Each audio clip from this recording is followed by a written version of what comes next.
All right. Welcome back. And next up on stage, we do have an independent CAP fanboy, apparently. Mike, welcome back on stage, talking about data replication and caching, the second part. And without further ado, big round of applause for Mike, and off we go.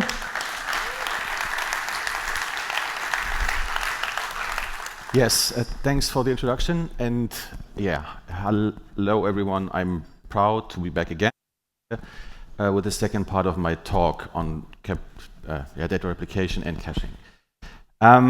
Before I actually start, I want to point out to one line that Daniel actually said, I think 2 years ago, the keynote, and basically rephrased it today again. So every line of code you create is a potential bug.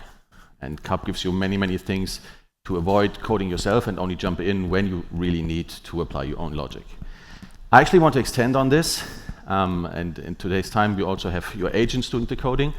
So this also applies to agents because they also can produce bugs when they code. So this is the one reason I want to do this, and the second thing is because I want to one time be on the same slide as Daniel Hooks. Okay, so we keep that in mind as an introduction. So where do we left off last year? Actually, I only have 20 minutes, so I cannot rephrase everything that I said. But last year I started talking about performance issues that you may encounter working or running your CAP applications. So by default, you have your isolated runtime, you have a fast database behind. So traditionally, you won't face performance issues unless you build in complexity on the application layer or the database layer, or if you talk to remote services, because then you can only be as fast as the slowest remote service you're connected to. Last year I discussed caching a little bit, so I introduced CDS caching, a caching plugin that you can hook into that may solve some of your problems. It may also introduce new ones, but it can be a problem solver lifesaver if you have like urgent issues and need to solve them. I also teased something on data replication, but then I actually went quiet on this. So I have the opportunity now to actually continue this and also talk a little bit about data replication. The reason why I went quiet is, there are multiple reasons. One of them was that the initial concept that I sketched out and that I already implemented was not really good. So I stepped back and I took some inspiration. And my initial idea for this talk was, okay, just look at the various sources and discuss what they do and how they do it and what the pros and cons of those ideas are. So we have like the official CAP documentation, and Daniel, I read it multiple times. I also looked at the X-Travels examples, and I think it's really, really good, so I highly advise you to look into this. There's also like additional cool stuff that you can look into, like there's an archived risk management application that actually explains something about delegation, which I'm referring to later. You find also some cool open source examples on GitHub. So Gregor has basically an example for everything. He also has one for replication, which is also quite interesting because he does some fancy stuff for the same system on different environments, how you can combine data into one entity, etc., which is pretty cool. You can also find blog posts. So this example is dealing with a REST service and how to basically replicate data from a REST service. And there are plugins available, like the CDS Community Common plugin, which is like a general plugin. It contains a feature called Replication Cache, where you can basically replicate data not into your own database, but in the SQLite database living next to you. So you have like the power to, or the data much closer to you. Okay, so again, my idea was to talk about this, but I got inspired and I thought to myself, well, why not combine this with everything that is also on my mind? And on the shoulders of those mighty giants, I actually built 2 plugins that don't reinvent the wheel, but I think it stitches the things together in a way that I think are very cool. So without further ado, I will actually go into the coding and show you how I can actually build a CAP app wire in 2 remote services.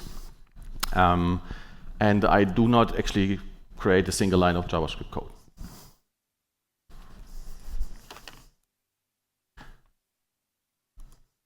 Okay. So I did some preparation, so to not start from scratch from the beginning. So what I did, I basically initialized the project. I added the required libraries. I actually use Northwind as one example to actually integrate an external service. So I downloaded the metadata file, the MX file, imported it via CTS import, and I already configured it and put in the credentials to actually directly talk to the service. So that's standard CAP stuff that you would normally do if you would start. So, and then we have like a blank sales cockpit service that basically contains the reference to the imported external data model. And from here on, we go and want to expose this external data inside of our own app. So let's start simple by exposing the customer's entity. So what I'm going to do here is I just take the remote entity and expose it internally as my customers. So then we fire things up.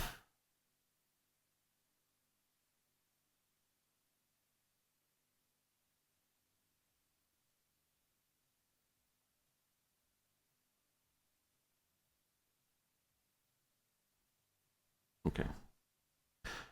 So we're now into this, and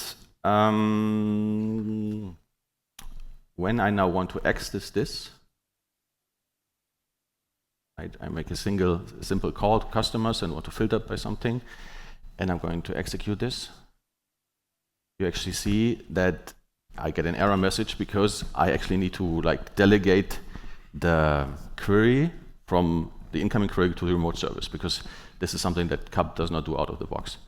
So in theory, this is just 5 lines of code that I need to like plug in, but we do not want to do any coding. So I'm actually introducing an annotation which I call federation, and you can basically find a strategy on this federation, right? So basically, as you have seen in Bruno already, I have basically 2 strategies. So one is federation delegate, which means that you go through and always call the remote service directly, or we have federation replicate, which does something else, which I will show later. So if I annotate this with federation delegate, then you actually see in the terminal that CDS data federation kicks in, and it basically reads the annotation, and it now knows, okay, the requests coming into this entity should be forwarded or delegated to the remote one. So if I now execute, you can actually see it takes some time, and it will return the results. Okay, so I saved 5 lines of code. Well, hey. What I'm actually doing is, again, I do not reinvent the wheel. So Daniel talked today about consumption views, and that's also the concept that is applicable here, because what I'm doing here, I'm actually defining a contract between me and the remote service, and I'm projecting the data into my world, into my own domain model, and I potentially want to rename stuff, like the entity or fields, etc. So I can actually do this as well. And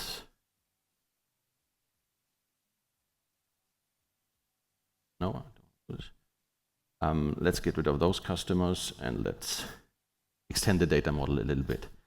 So I extend it in a way that I now have customer nodes, which are local. So I have local data that I want to store in my application. And then I reference customers as a projection on the customers and do some rename on the column stuff, right?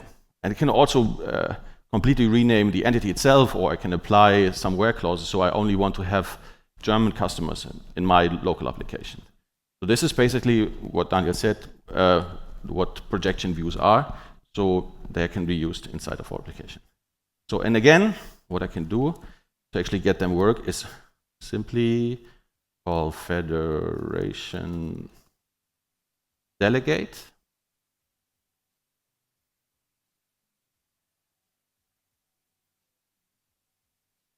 And I need to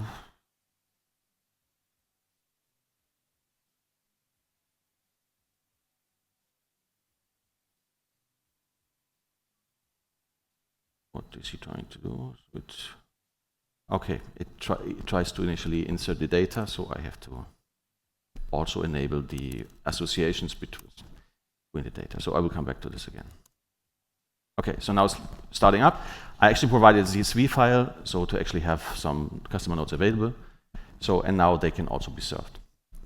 Okay, so we're going back to Bruno. I have now another quest. So I actually renamed stuff. Country is now not with a capital A. And you can see also the returned values. They contain the shape of the consumption view that I defined. Again, this is not something done by me. This is actually done by CAP itself. But I leverage this and I also extend on this in certain scenarios. Okay, and I can also query the German customers. Okay, and I only see those German values filtered by default now. Okay, that's good. So again, I saved like 5 lines of code. In this scenario, potentially 10 lines because I have another entity. But that's actually doable, right? It gets more complex when I build a hybrid data model. So if I combine my local data with remote data, and then things get a little bit more complicated because then it's also stated in documentation that you need to take care of some of this stuff by your own. Okay, so because the incoming query might have been, you might want to read the customer nodes additionally to the customers itself, and then you basically have to split the queries, right? One has to go to the remote service, and one has to live inside of your app. So, but with that annotation, I actually try to be smart. And you don't have to do anything, and instead, you just run this, and in the background, and you can actually see this when this fires up, the plugin basically reads the annotations, reads the associations, and actually tries to build the proxy live for you. Or it does proxy live for you. So it tries to do this in a smart way, so we don't have like select single statements, for example, if you have like for each row, fetch me the data. Instead, it captures all the keys and then does one call to the remote service to actually read the data together. So this works in one direction. So we actually queried from our local nodes to the remote customer and also filtered on the remote customer. But this also works the other way around. So I can query like a specific customer, expand it with the nodes, so I can get the remote data for the customer and expand to my nodes. And this is also working out of the box without any line of code.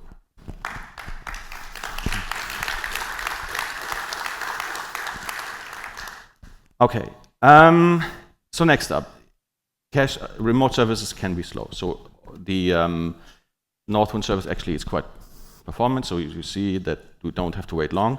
But I personally experienced a service that take quite longer, and then it might be a good solution to put some cache into place. So how do I enable caching? Well,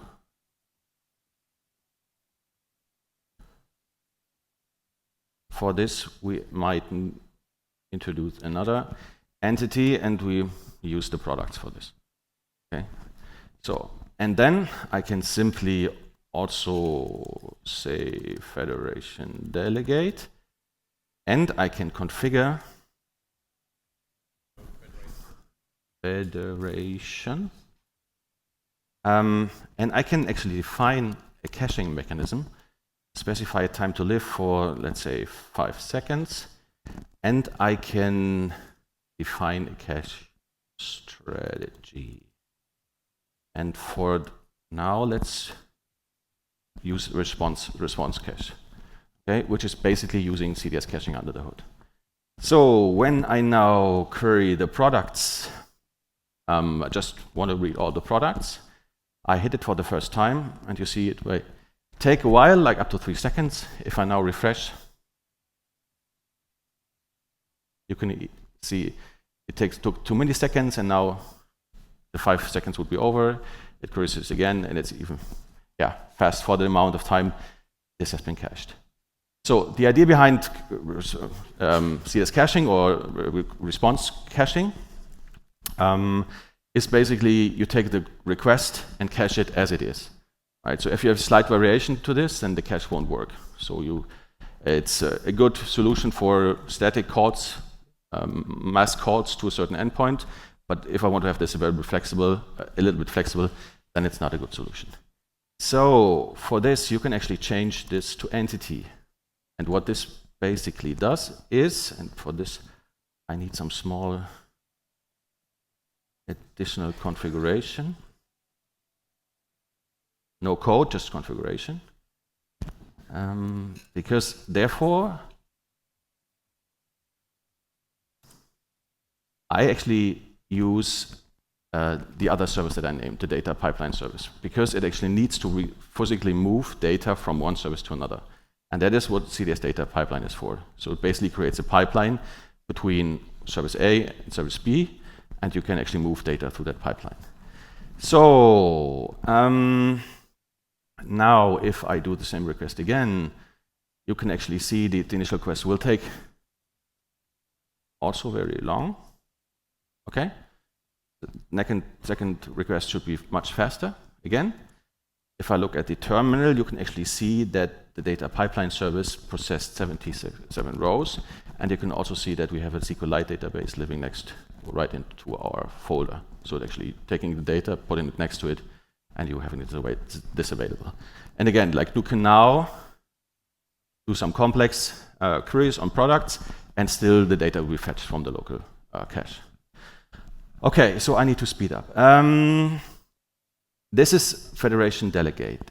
There's also federation replicate, and you have seen some kind of replication already.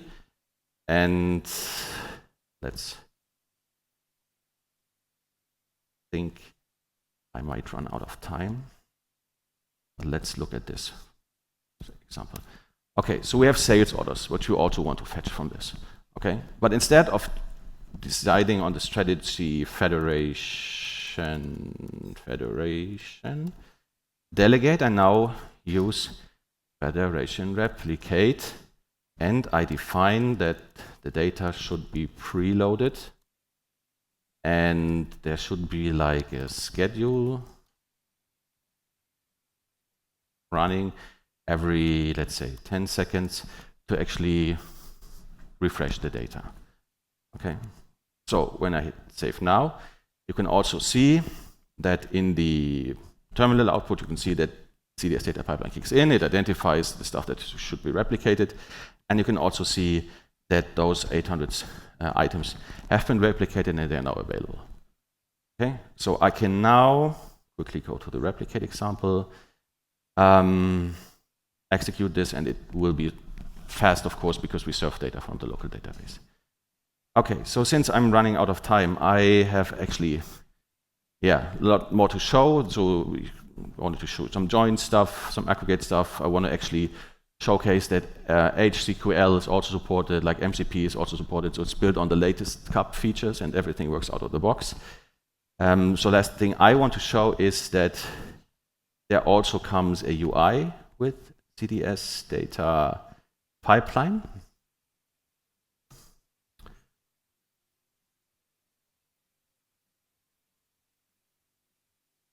So I call it data console, pipeline console, data pipeline console, and it basically gives me an overview of all the replications that are available. So this is the current landscape. So I also show the landscape. So I have two remote services, on remote service, and they're basically displaying pipeline from orders into our local database and from the product into the data federation cache. And you have also maintenance you can do. You can look into this. You can actually see the runs. You can see potential errors that occur. You can even override configurations. So you can provide a default schedule, but you can override things manually. You can stop, pause, and continue. And you can even look into the data and see what is in the remote service and what is in the external service. Okay, so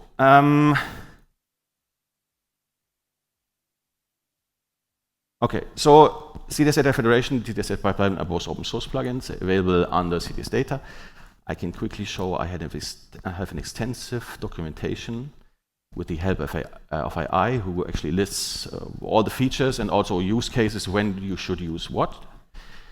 Which scenario? Yeah, features are remote data, delegation annotation. Again, attached to what Daniel said, you should not care about implementation. You should deal with what you want to do and leave the rest to somebody else, in this case, those plugins. Yes, with CAP, CDS10 out of the box, and that's it. Okay, thanks for the presentation.